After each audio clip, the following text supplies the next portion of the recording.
بسم اللہ الرحمن الرحیم۔ السلام علیکم ورحمۃ اللہ وبرکاتہ۔ اس سے پہلے کا جو لیکچر تھا اس میں ہم التحیات اور درود شریف کی جو مستند دعائیں ہیں درود شریف کے بعد پڑھے جانے والی وہ ہم پڑھ چکے ہیں سارے۔ تو آج کے اس میں ہم انشاءاللہ پڑھیں گے، یہ کلاس نمبر 9 ہے، جس میں ہم دیکھیں گے کہ جب سلام پھیر لیا جاتا ہے اس کے بعد کیا پڑھا جاتا ہے، رسول اللہ کیا پڑھا کرتے تھے، مستند کیا ہے، کیا ایسا پڑھا جائے جس میں نماز میں اگر کوئی کمی کوتاہی ہے تو وہ معاف ہو جائے۔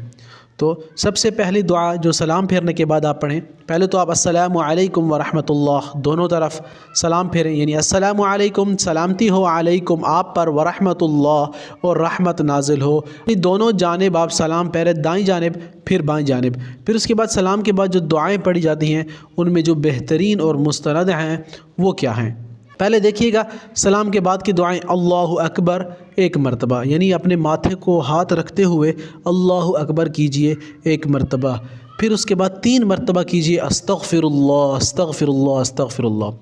تو آپ نے نیک کام ہی کیا ہے، اور کچھ لوگ یہ کہتے ہیں کہ جب ظاہر ہے انسان سے غلطی ہو جائے تب استغفار پڑھتا ہے، یہ تو نماز ہم نے پڑھی، پھر اس کے بعد استغفار کیسا؟ تو اس کے بعد استغفار ایسا کہ ہم اگر نماز پڑھ رہے ہیں اور اتنا بڑا عمل تھا، ظاہر ہے اس میں ہم نے ویسا پرفارم نہیں کیا جیسے کرنا چاہتے، کمی کوتاہی ہو گئی ہے انسان سے، تو اس بنا پر ہم استغفار کرتے ہیں، اللہ جیسا حق تھا ہم نے ویسا ادا نہیں کیا تو معاف کر دے یا اللہ، تو استغفر اللہ پڑھا جاتا ہے۔ تو اس لیے جب بھی سلام پھیرے تو اللہ اکبر ایک دفعہ اور 3 مرتبہ استغفر اللہ استغفر اللہ استغفر اللہ، یعنی میں بخشش مانگتا ہوں، اللہ تو سب سے بڑا ہے، یہاں تک تو کلیئر ہے۔ اس کے بعد جو دعا پڑھی جاتی ہے وہ آپ ضرور یاد کر لیں، ویسے تو بہت لمبی ہے لیکن میں آپ کو مختصر بتا دیتا ہوں، ہر نماز کے بعد اس دعا کو آپ ضرور پڑھیے گا۔ اللہم انت السلام، اے اللہ، انت کا مطلب تو ہی السلام سلامتی والا ہے، ومنک السلام اور تجھ ہی سے سلامتی ہے، تو اللہم انت السلام، یا اللہ یا اے اللہ تجھ ہی سے سلامتی ہے، ومنک السلام اور تجھ ہی سے سلامتی ہے، تبارکت اور تو بہت برکت والا ہے یا بہت بابرکت ہے، یا ذی الجلال اے ذی الجلال اے بزرگی والے، والاکرام اور اے عزت والے اللہ۔ تو یہ بھی آپ پڑھ سکتے ہیں کہ اللہم انت السلام ومنک السلام تبارکت ربنا یا ذی الجلال والاکرام۔ یہ آسان ہے اور مختصر ہے، بہت آسان ہے، اس کو ضرور یاد کر لیں، بڑا فائدہ ہے اس کا۔ پھر دوسری دعا، ربی اے میرے رب، اعنی میری مدد فرما، اعانت مدد کو، علی ذکری کا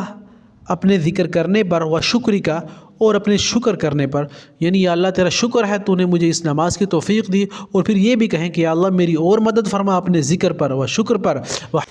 وحسن عبادتک، واو کا مطلب اور حسن کہتے ہیں اچھے کو، خوبصورت کو، عبادتک عبادت کے،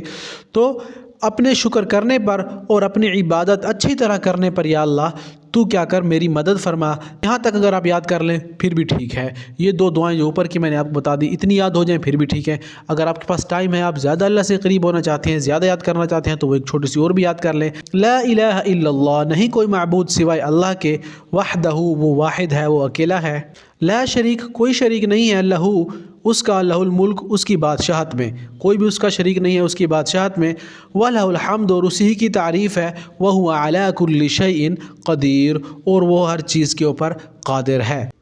اللہم لا مانع اے اللہ نہیں کوئی روکنے والا، منع کرنے والا، لما اسے جو اعطیتا تو عطا کرے، ولا معطی اور نہیں کوئی دینے والا، لما اسے جو منعتا تو روک لے، نہیں کوئی دے سکتا جسے تو روک دے، یا نہیں کوئی روک سکتا جسے تو دے دے، ولا ينفع